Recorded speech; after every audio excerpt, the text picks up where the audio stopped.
War is hell, as they say, and that is perhaps no truer than in Korea. North Korean communists, their Chinese backers, aided by Soviet knowledge, gleaned from their web of sympathizers and spies and other agents inside the highest levels of the American government and military, left our boys fighting a rigged game in freezing remote lands.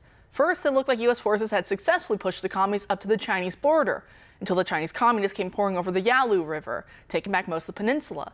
In the end of that bitter fighting, the UN recognized 38th parallel as well as where both sides stood at a stalemate. And technically that war is not officially over, hence the ever-present tension at the DMZ. One of the many young men who served honorably there was a United States Marine named Michael, a name meaning one who is like God and one that is shared with the Archangel himself. That's all we know of him from his letter to his mother, dated to the year 1950. The letter and its miraculous contents then fell into the possession of U.S. Navy chaplain Captain Father Walter Muldy, an Irish Catholic priest who knew Michael and Michael's first sergeant. He went on tour at the Southern California Marine Training Depot in San Diego, reading the letter to everyone who would listen. It got so much positive feedback that it was recorded and radio stations would replay it. The one I have sampled here tonight was aired on December 23rd of 1964 as a Christmas special. In the letter, Michael tells his mother that he's writing from the hospital, but that she shouldn't worry for him because he's going to be okay. Before explaining any of his injuries, he reassures her that he's been praying the Michael of the Morning prayer every day just as she taught him, and that he recites it so much and to anyone who would hear that some of the guys in his unit took to calling him Saint Michael and would repeat it with him.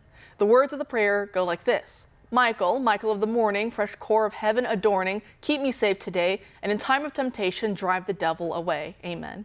Being an amiable guy, Michael thought he knew most all the guys he was serving with on the front lines as they traversed the Korean peninsula, until he met a giant hulk of a man who also happened to be named Michael. Go figure, right? He said that the two got to talking, but that Michael noticed that this other Michael was breathing so lightly that he couldn't see his breath, whereas the Michael writing the letter says that his poured out like a cloud due to the cold temperatures.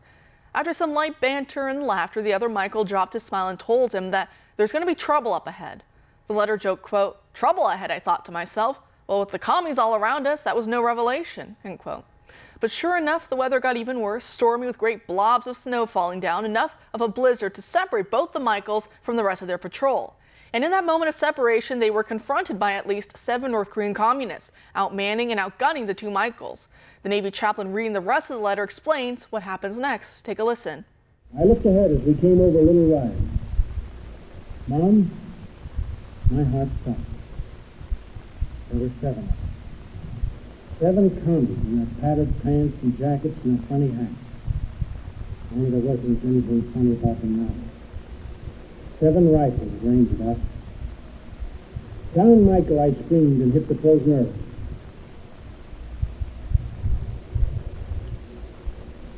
I heard those rifles fire almost as one. I heard the bullets. There was Michael, still standing. Mom, those guys couldn't have missed.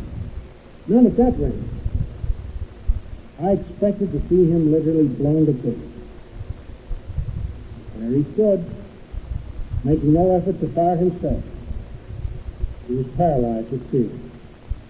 It happens sometimes, Mom, even to the bravest.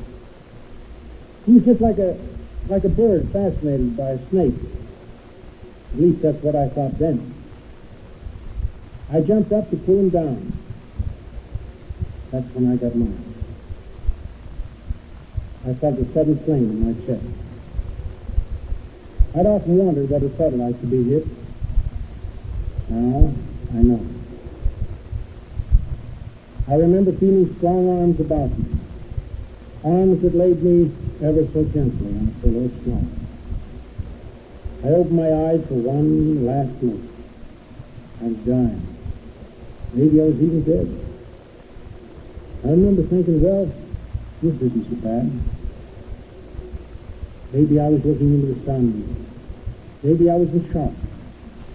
But it seemed that I saw Michael standing erect again.